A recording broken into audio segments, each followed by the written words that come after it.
Hey guys, what's up? This is Sky. Welcome to another episode. I'm with a special guest today. Not only is he in a awesome band, if you hadn't checked him out, I really wish you would. But yeah, he is also the owner of No Vacancy Productions, correct? Yes, no vacancy media. Media. See, told you guys I'm a screw up all the time. But he's also the lead singer for Wrath and the Wise Guys. Did I at least say that right? Yes, that's right. How you doing today, buddy? I'm fantastic. How are you? I can't complain. It's pretty cool actually talking to somebody that's higher in the food chain than me. So I don't know what that means, but I don't either. I've had that said to me before, like you're above me in the food chain. I'm like, is that cannibalism that we're talking about? Or I'm no, I'm like, not trying to eat anyone. So, yeah, me either. No. So tell us a little bit about yourself, man. I was born and raised in Virginia, kind of on like punk rock and stuff like that. So I listened to a lot of Rancid and like Op Ivy and Black Flag growing up. Was in and out of the bands there, and then I moved to Florida when I was 21, and then I had a kid. So I sort of, did my little step back from the scene for a couple of years. And, um, the one thing I always wanted to own a record label as a kid. I never knew what that, I didn't understand what that meant.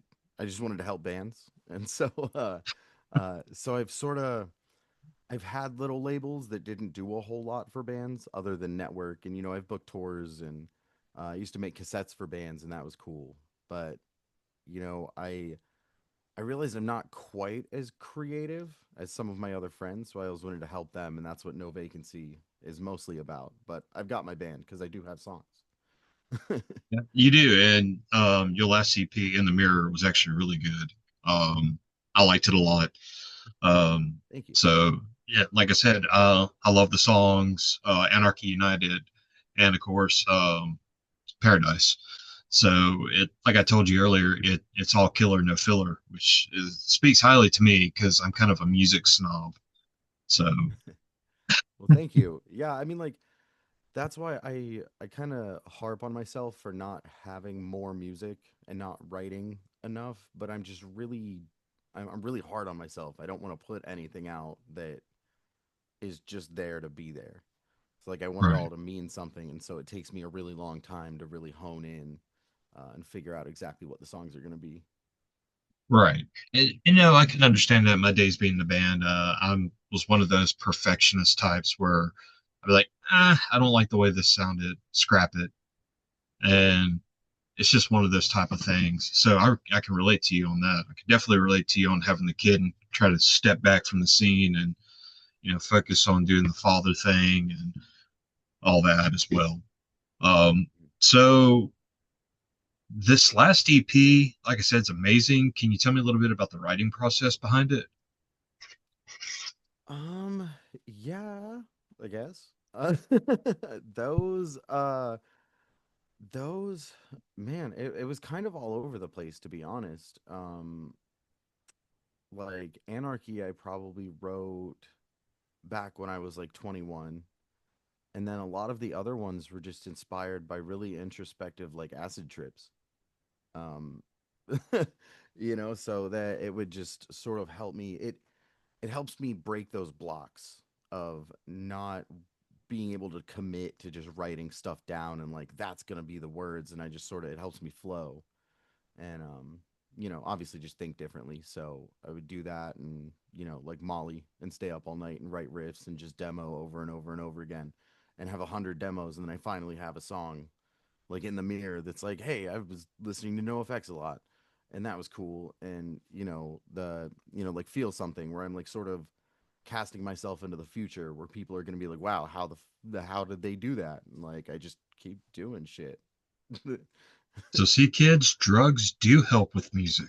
See, and that's I want to be really careful about that because I would never just suggest anyone start doing anything like that really, because there are obviously big risks involved, and I've had my own scares and stuff. So it's all, if what you feel led to do. I definitely would agree with psychedelics, especially with opening the mind in the creative process, but not just with the creative process. Creative process. See, I stutter sometimes, but helping you in your overall awareness of what's going on around you. It just puts things in such a different perspective where you realize that, oh my God, it's not about me in this whole entire universe. I'm just but a speck Hmm. of dust. Hmm. And there's billions and billions of things going on. So, yeah, I definitely agree with it. And the researches that it's been done on depression and anxiety, I 100% agree with it, especially psychedelic mushrooms. You Hmm. know, they're doing a lot of testing and research showing that helps with a lot of anxiety and depression. Hmm. So I'm all for it, especially, I deal with bipolar disorder and extreme anxiety and PTSD. So when they talk about doing shrooms, I'm like, right here, come on, donate. Let's go. Right, right. I'll do them all day. Let's go. We're going to have one hell of a trip and I don't know where we're going. Yeah. Yeah, So, it's great. It's helped me, be happy with my small place in life and and especially like slow down and just know that like I'm going to do this the right way. There's no reason to ramp up and go crazy fast and not know what I'm doing. I really want to be present for everything that's unfolding and see all the parts of it, and it's a really cool experience if you're actually able to slow down and think about everything you're doing in a I guess a musical career side, if you want to call it that. But like, there's no money, so but just in what we're able to do and the people we're able to affect, and the couple people who come up after a show and they were like, damn man, that really meant something, and like, cool. I hope so, because that was the goal. yeah, and to me, that's the important thing is to kind of get out what you've experienced and then other people will listen to it and be like, fuck, I'm not alone. Mhm. So that's an important connection between you and the audience. No effects, love their stuff, but there's a lot of stuff they sing about where I'm like, I cannot connect with you whatsoever on any of this Right. stuff. Yeah. But so what got you to start No Vacancy?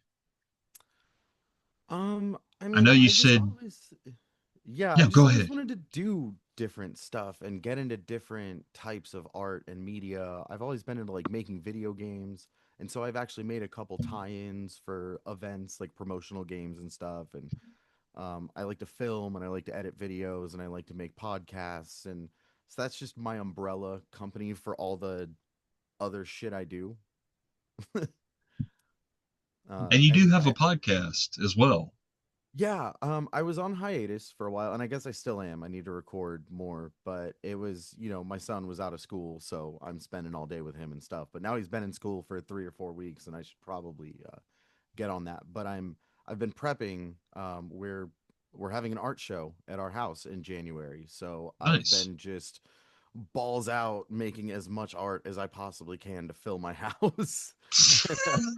And so that's taken a lot of time, but I'm sure I could take an hour out of a week to record a couple minutes. Nice, nice.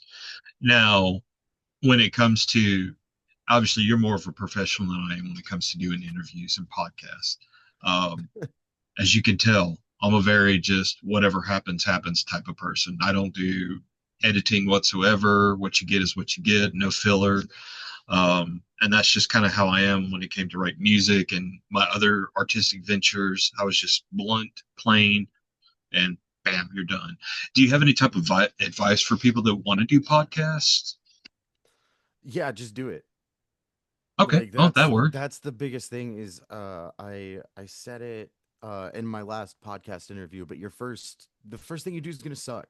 Like there's no avoiding that. Like it doesn't, even if you pay for the best studio and the best stuff, unless you have like you're not gonna be that great when you start. So just make a bunch of episodes until you are good, and just put it out. And honestly, people like to follow that, and they like to have an archive of your stuff, so one day you've drummed up enough of a presence, you have 100 episodes now, and a bunch of people find out who you are, and now they're watching all the old stuff because they're like, whoa, this is this huge progression. And now, so just do it. Like, make a time, it's a timepiece. Every piece of art you make is a timepiece, And the next thing is always going to be better, or at least that's the goal, or more, a closer representation of what you are. And if you just remember that that's what it is, it's a representation of what you have right now. And that's okay. So So, just ladies do and it. You got a phone, there's unlimited free resources. And, mm, like, even if you don't have a topic, just talk until you figure it out. Like, I don't, so I'm you know. screwed. Yeah. No, when I posted that message on Facebook, I'm really overwhelmed at how many people contacted me. I was like, holy shit, okay, people, calm down, calm down. Yeah. But it's important to me because when it comes to punk, it's usually always underground, especially when it's like pop punk and stuff like that. You know, you had your big hits like Blink 182, which I'm not ashamed to admit I didn't start listening to them until this past year.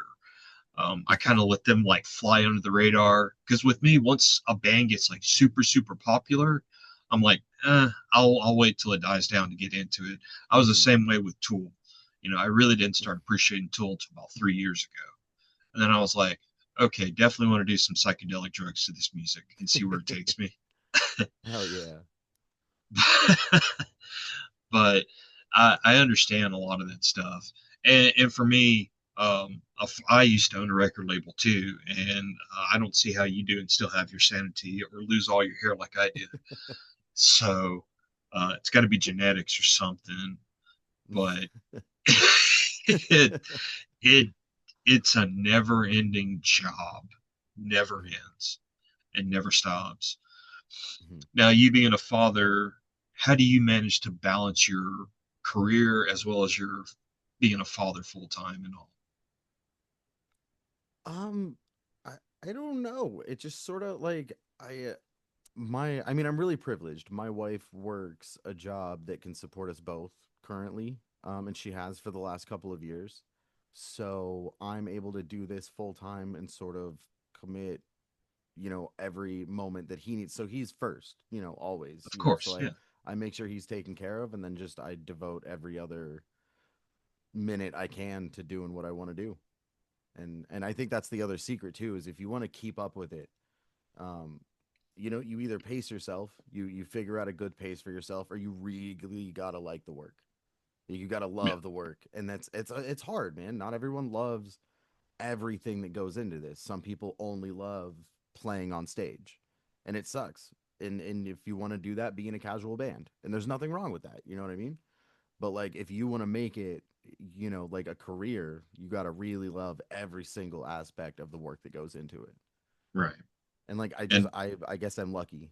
I'm delusional enough to love all of it and think that it's worth something, and you know but I mean, it is for me, so you know well, I would say it's definitely worth something because you're leaving a pretty big print as far as going in the punk community. I mean, I scrolled through the face your No Vegas Facebook page. I saw about the acoustic barbecue, and I was like, wow, this is really great idea. I'm like, damn, and some of the artists you represent, I was like, I've never heard of these guys before, but they're pretty awesome.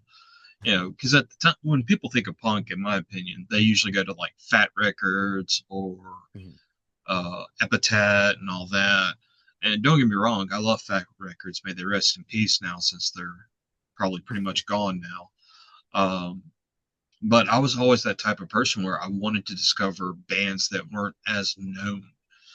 Everybody knows NoFX, but I was always searching for other type of artists that just didn't get the publicity they deserved. And that's why I wanted to start interviewing, punk bands to begin with. I've interviewed metal bands and things like that. I've been doing probably music journalism for 16 years, but this is kind of the first time I've done it over social media. Usually it's always been in person or album reviews where, you don't have to talk to that person per se, but I also felt kind of like a dick because I'm critiquing your work, but I'm not knowing where you came from to do the work. So I always felt like an asshole. Be like, well, this album was mediocre. And to think that, just to judge an artist on that always made me kind of feel like shit. Um, so, because I don't know where they were when they wrote the material, I don't know how personal it is to them. Right. But I gotta definitely say, if I was ever in a band, I would want to sign to your label.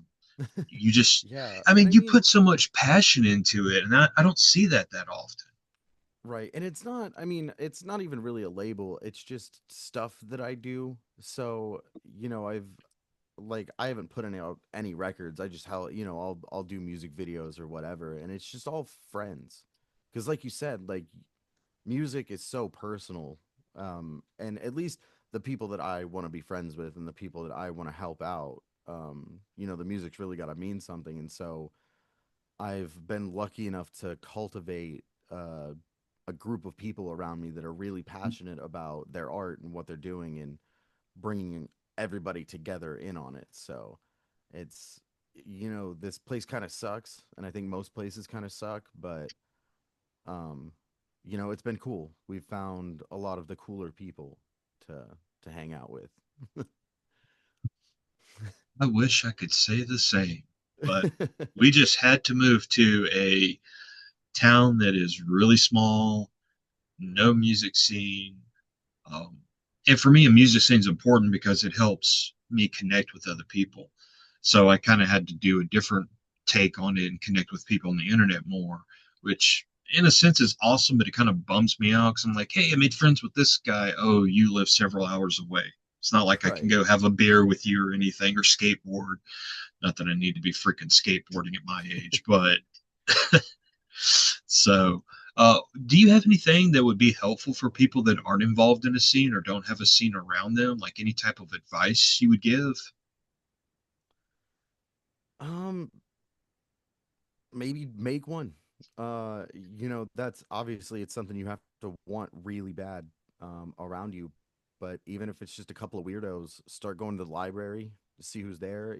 Think like you kind of got to think outside of the box and go to as punk has traditionally been or working class, if you find places like the library that are free to hang out with and actually have resources, you can probably find more like-minded people there that are especially they're probably interested in education of some sort if they're hanging out at the library. So, I started going there and meeting. I mean, there's a lot of artists that just hang out there. Like the one near me has a free art closet.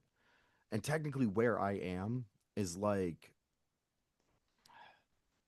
it's like the hick town around Tampa and St. Pete. So like I have metropolitans near me, which really really helps. But then where I am is like totally almost completely devoid of culture. And that's why I'm having an art show at my house. Do stuff like that. Okay. Just flyer your neighborhood. Have parties at your house in your front yard and just inspire people to get together because then you'll just meet more people like you. Okay. That's great advice, actually. That's really Like good. you, yeah, it's hard because you got to put yourself out there, and a lot of people are, rightfully afraid to do that because not many people like us because we're the weirdos. But it's what you got to do if you want to find some real human connection. You got to be a nerd. You got to be a Yeah, nerd. Yeah. yeah, yeah. You got to, I mean, I remember going to libraries and just finding people to play Dungeons and Dragons with. And it Hmm. always worked out because there's always someone there that, kind of fits the typical, atypical, type of stereotype, even though we're nothing like that stereotype per se once you get to know us. But Hmm. to me, um, coming from a big scene like Birmingham and then moving like over an hour away to where nothing exists. Hmm. Like community theater exists, I will say that. And they serve wine at their plays, and I was just kind of like, ooh, interesting. All right. And yeah, I was like, okay, I could do this. And when we went, I was like, I'm the youngest guy here. I'm 43 years old. Oh Everybody's in their no. 50s and 60s. And I'm like, Right. yeah. I So it mean, was, the other thing is getting comfortable with driving. I mean, and that's hard because having a car is such a privilege and so expensive to keep up. But I got to drive an hour, 45 minutes away to a good gig, and it's just what you got to do sometimes. That yeah, or like infiltrate. What you do is you just tell them it's rock music, right? And then you yeah. get people to jam, and you start playing some punk stuff, and they're like, "Oh, okay." And you're like, "Oh, I remember hearing this when I was getting up." And so you All just right. you got to be kind of secretive about it, but. We're I mean, making that's. infiltration espionage plans to get I into mean, you the gotta make scene. friends, man. Getting old, making friends is hard. It's for real, but you can find more of that common ground than you think if you just compromise a little bit. I He guess says that's me getting old. compromise. I'm 32 years old. This is me getting old. Oh, wow. Wow. Jeez. Well, you 32, it's difficult. Try being like almost 43 and it's Yeah. difficult because at this age, um, your guard's really higher up than normal. Mm. For instance, I went to a social event that my wife was like, "You got to go. You got to go. You need to make some friends. You hadn't had friends in years." I'm like, "Okay, whatever. I'll go." And it was like most of them are like, "So you like to hunt?" Nope. You like to fish? I can do that every now and then. I'm like, "You like to listen to punk? What's that? Fuck. Do you Yeah, like horror movies?" Oh right. no, no, I never watched them things. I'm like, please give me some common Jeez. thread. Oh, we have kids. Yay. Right. Right. Did you watch Yeah, that I football mean, game? And I'm like,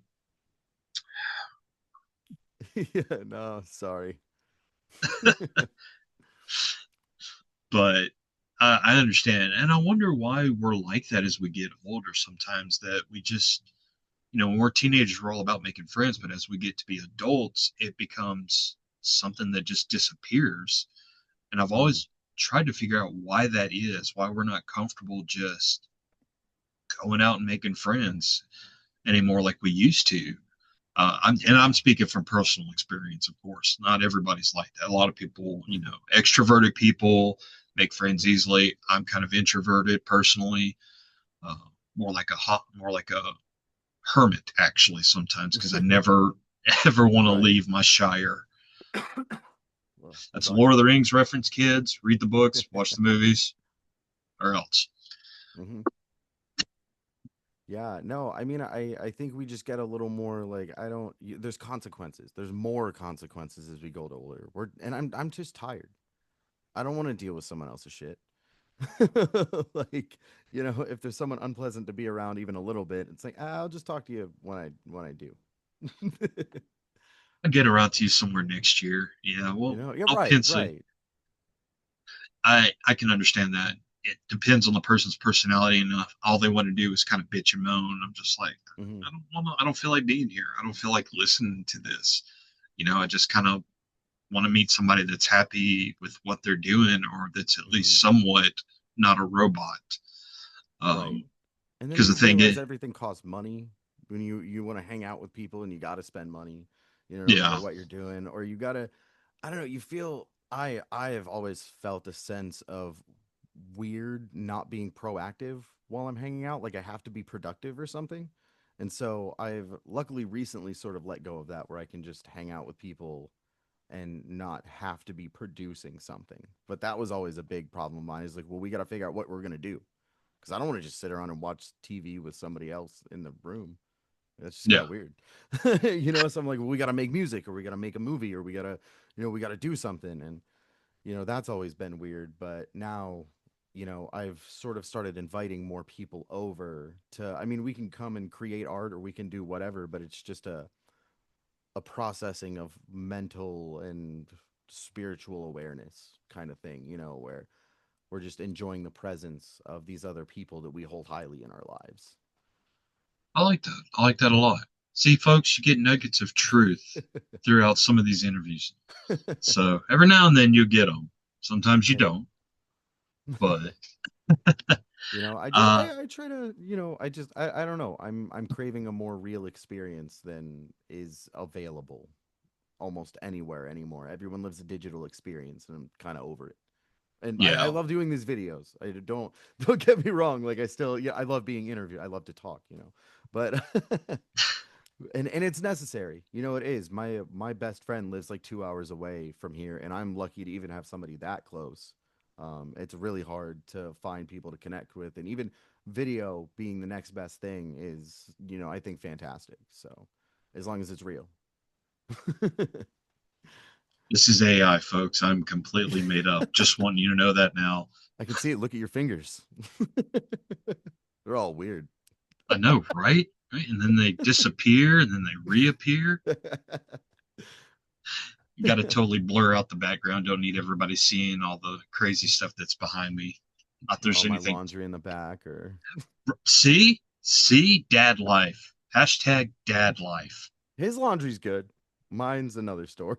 Yeah, mine's like, I'm like, whatever. What t-shirt, what band shirt am I going to wear today? Let me think. Well, it's in a pile over here. I'll just grab this one because it doesn't smell too bad. Yep.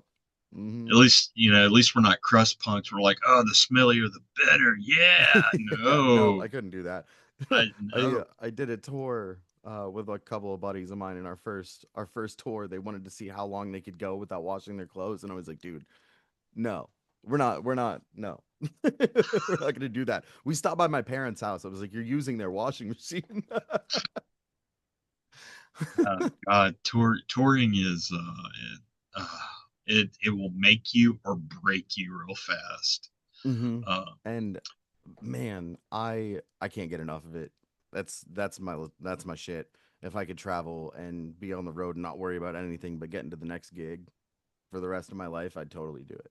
and I Like you 100 gotta be stable for like a month out of the year maybe, but like that's my thing, man. I know a lot of people are like they don't like it, and maybe one day I'll grow out of it or whatever. But like, man, as soon as we get back, I'm depressed. I was the polar opposite. I don't know. I guess I was boring on the road because I didn't drink Mhm. that much, and I wanted to read a book usually, while other people wanted to Mhm. party. And they're like, "Come on!" I'm like, "We've got a show tomorrow. I don't want to be screwed up and not be able to perform." I was like, Mhm. "I know how I get if I drink too much. It's gonna end up with me in the ER. You can't Yeah. play bass with a cast on." I could Right. try, but it's gonna be Right. mostly like slide bass. It's punk. It's fine, man. We'll just unplug Nobody cares. it. Yeah, honestly, I'm pretty much the same. I don't like to party that much on the road. And I mean, after 3 or 4 tours, maybe that has changed and I've loosened up a little bit. But I mean, I really just like to play and I like to explore the town. And, we always find some good food and something cool to do. And like I like to party, like, but on the road it's a totally another thing where I just want to know where I am. I don't ever want to Yeah, like lose the ground, and I have a pretty loose grip on reality anyway. So I I want to enjoy it for what it is. I don't want to have to. It's not about the partying, and it's not about that. It really is about playing the music and connecting with people. And we've been really fortunate. We've only had a handful of totally bum shows in the 3 years that we toured, and like it's been really really cool. Like it sucks because on the last tour that we did last summer, not this last summer but last year, I lost my social media halfway through, like all of it. And so I lost all the people I'd met over 3 years, and even the next run of shows I was like, shit, I gotta find these people again. I gotta figure out how I'm gonna get in contact with these people so they know I'm gonna show up. And like, so that was actually like a huge hit, but you just keep going.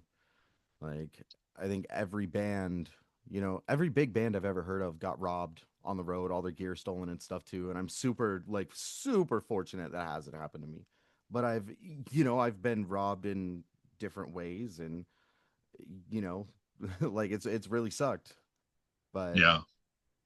it is just, you gotta love it. You gotta love getting your stuff stolen, and you gotta because I I'm really into philosophy and stuff, and I really believe that life isn't about just having a great experience all the time. It's about having a full experience, and that requires a lot of heartache. And I'm cool with that. I like to cry. Like it sucks because being a dad, we talk about that, and I really stopped listening to sad music because I have to be here and I have to be this presence for my kid, and I can't just be in my emotions all the time and him be like, yo, what's wrong with you? We're like, I'm an artist, I don't know. Like, no, I gotta be dad, like I gotta be strong and teach him that that's okay, but I also have to have my head on straight so I can get him to school. Like, like Just cooking dinner and walk. stuff. Like, yeah, Just right. walk to Like, school. I want to be super present with him, so it's hard to be in my own emotions like that. But you know, to bring up a great pop artist, Jelly Roll, has said that especially if you have kids, one weekend a year at least, the kids gotta go to grandparents. You gotta lose your fucking minds. Forget that you're a parent. Forget all of that for one weekend and just who you are as a person, so that you can come back and remember this isn't for nothing. You're trying to make another great individual, but you are who you are, Yeah. and that's um, wearing the different hats. It's just one of the things you got to do. Yeah. No, I agree with you. It is very hard. Um, I've got four daughters and a son. So when those weekends I do get without anybody, I'm like, thank you. Thank you. Right. It's hard because like you said, you got to be strong for your kids. You can't, I try my best to be as mentally aware as I can, not let things bother me. But at the same time, it when you got depression and anxiety and all these things you're still trying to process, sometimes it's a bit of a challenge because you gotta, be like, your needs come before mine. Hmm. But when you're gone, I'm totally gonna have a nervous breakdown. And if you come back and the house is on fire, don't be mad at me. I promise I saved some of your stuff. Right.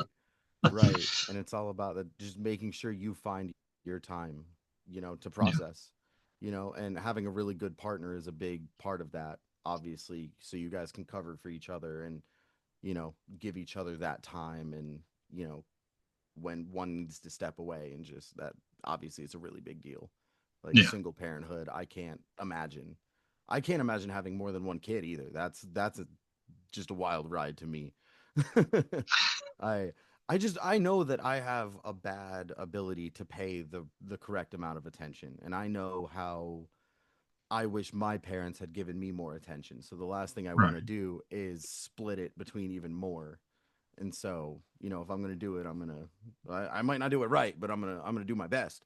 Just Understandable. Understandable. So you gotta tell me, what is the craziest tour story you have? I always want to know this. dude, I'm so boring on tour. I mean,